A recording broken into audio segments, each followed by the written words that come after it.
नर्मदे हर हर हर महादेव। किंजल की सवारी आज निकल चुके हैं उत्तर वाहिनी माँ नर्मदा की परिक्रमा करने। हम आ चुके हैं तिलकवाड़ा, वहाँ से हम परिक्रमा की शुरुआत करेंगे। हम परिक्रमा मार्ग पर आ गए हैं। यहाँ लाइटिंग की बहुत अच्छी व्यवस्था है। परिक्रमा के शुरुआत में ही वहाँ का आसपास का कुदरती वातावरण आपको अनहद ताजगी का एहसास करवाएगा। चैत्र मास परिक्रमा का बड़ा महत्व है।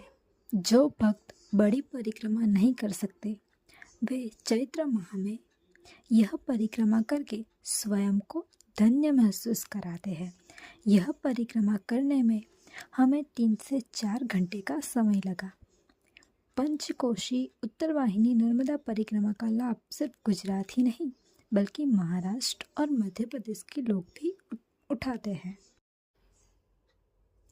कहा जाता है कि गंगा मैया के स्नान से, यमुना माँ के आचमन से और नर्मदा माँ के दर्शन मात्र से जो आपको पुण्य मिलता है ना, वह सभी सेम रहता है।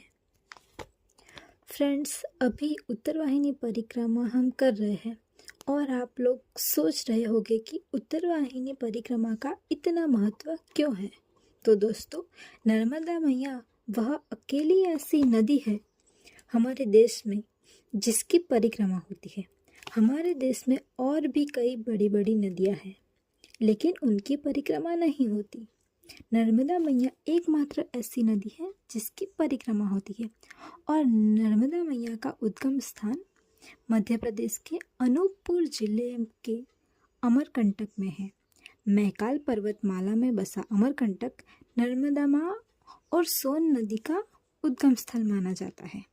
अगर हम नर्मदा मैया की पूरी परिक्रमा करना चाहें तो वह 3500 किलोमीटर की होती है। वो भी एक सौभाग्य की बात है।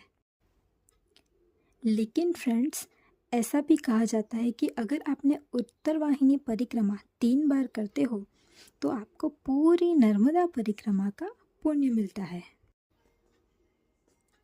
नर्मदा मैया अमरकंटक से निकलती है और खंभात की खाड़ी में मिल जाती है। नर्मदा जिले में रामपुरा से तिलकवाड़ा की ओर वह दक्षिण से उत्तर की ओर बहती है। यही जगह पर यहाँ उत्तर वाहिनी परिक्रमा होती है। माना जाता है कि उत्तर की दिशा हिंदू शास्त्रों के अनुसार मोक्ष की दिशा होती है।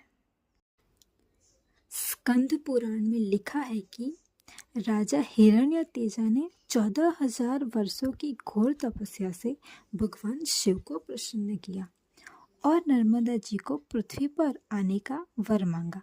शिव जी के आदेश से नर्मदा जी मगरमच्छ के आसन पर 12 वर्ष की कन्या के रूप में मैकाल पर्वत अमरकंटक पर अवतरित हुई।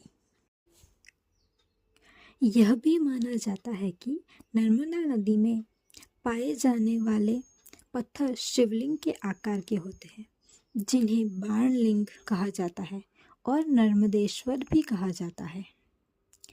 कंकर कंकर शंकर है नर्मदा जल में। ये है श्री स्वामी रामानंद संत आश्रम गोवार।